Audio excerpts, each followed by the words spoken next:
Salut à tous et salut à tous pour un nouveau tutoriel.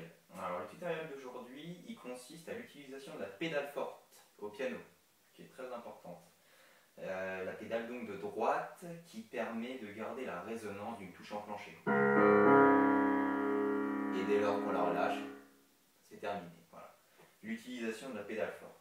Alors je vais vous montrer ça sur deux accords de la musique Clair de Lune de Claude Debussy. Voilà. Donc, je vais vous montrer ça. Tout d'abord, on va faire le premier et on va passer directement à l'aspect théorique. Écoutez bien. Voilà. Juste écoutez bien. Faites-vous votre propre opinion. Je vous le fais dans un premier temps en appuyant sur la pédale et en la relâchant jamais.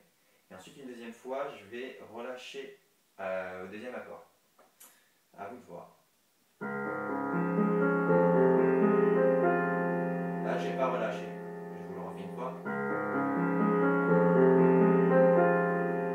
Et ensuite, je vous le fais en relâchant.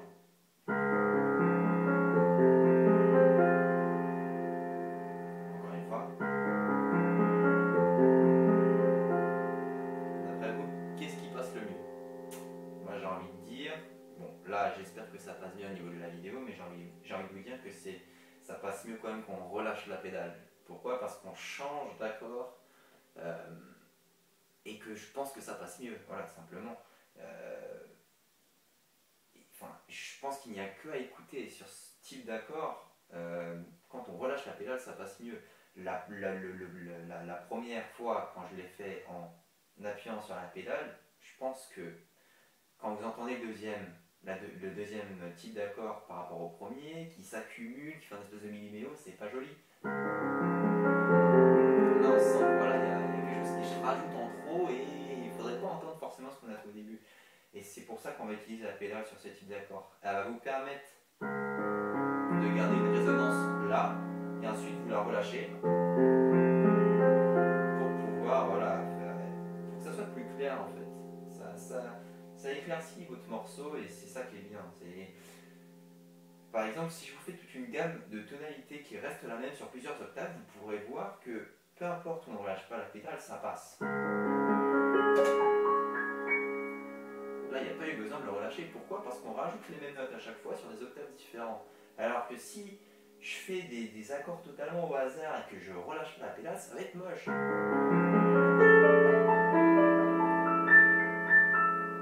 J'ai fait n'importe quoi, effectivement, mais on sent que voilà, il y a des notes qui ne doivent pas être là, quoi. Et on les entend toujours, il faudrait relâcher la pédale à ce moment-là.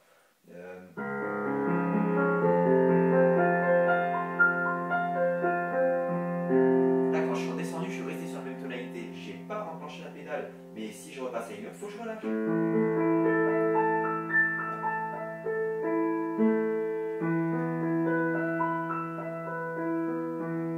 À chaque fois, il faut relever quand vous passez à un autre accord, c'est très important. Ça va vous permettre d'éclaircir votre morceau, comme je vous l'ai dit, et c'est ça qui fera la différence avec un morceau maîtrisé et joli et un morceau maîtrisé et pas joli. C'est tout aussi important de maîtriser la pédale forte que de maîtriser la coordination entre vos deux mains. C'est la même chose, c'est super important. Après, il n'y a pas réellement de règles sur où est-ce que vous devez lever la pédale, où est-ce que vous devez la baisser. Là, je vous l'ai fait sur un accord simple où on se rend compte qu'effectivement, il faut relever la pédale. Mais quand vous serez amené à faire des accords un petit peu plus complexes, des fois vous vous direz est-ce que je dois le relever ou est-ce que je ne dois pas le relever? Et bien, je vous propose de faire les deux façons différentes et ensuite de choisir la façon dans laquelle vous voulez le faire. Faites-vous votre propre opinion, c'est très important. Voilà. Essayez de faire comme bon vous semble et de la manière la plus jolie possible pour vous d'abord. Parce que si vous jouez une musique que vous trouvez jolie, je pense que les autres la trouveront jolie aussi. Ça, c'est important. Je vais vous montrer ça sur le deuxième accord qui est celui-là.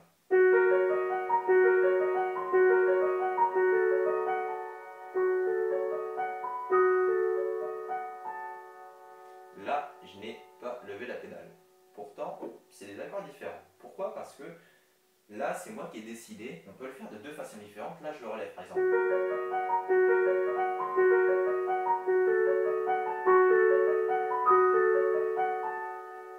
On n'entend pas forcément de différence. Surtout, je pense, sur la vidéo, vous ne l'entendez pas forcément. Mais juste pour vous montrer que, effectivement, on peut le faire des deux façons différentes. Mais moi, je préfère comme ça. Pourquoi? Parce que c'est des accords, c'est des notes que j'utilise qui se ressemblent. Et je trouve qu'elles passent bien l'une avec l'autre. Voilà, donc je décide tout simplement de ne pas le relever. Et ça, c'est mon propre choix, il n'y a pas de règle. Sur ce passage-là, je suis sûr qu'il y a il y a des milliers, des centaines de milliers de pianistes qui le font en relevant la pédale. Il y en a d'autres qui le font sans relever la pédale. Peu importe, faites ce que vous voulez. Sur ce niveau-là, c'est important. Voilà. Je pense que je vous ai dit ce que je voulais pour cette vidéo-ci. Je vais refaire d'autres vidéos bien entendu parce qu'il y a encore des choses à voir au niveau de la pédale forte. Là je vous ai expliqué deux trois trucs, deux trois petites clés importantes. Je vous invite à vous abonner. Je vais faire donc d'autres vidéos, vous serez amené à peut-être les voir, peut-être à en apprendre plus. Mais en tout cas j'espère que ça vous aura intéressé et surtout ça aurait été une utilité pour vous. Voilà. Donc bah écoutez, je vous dis à la prochaine.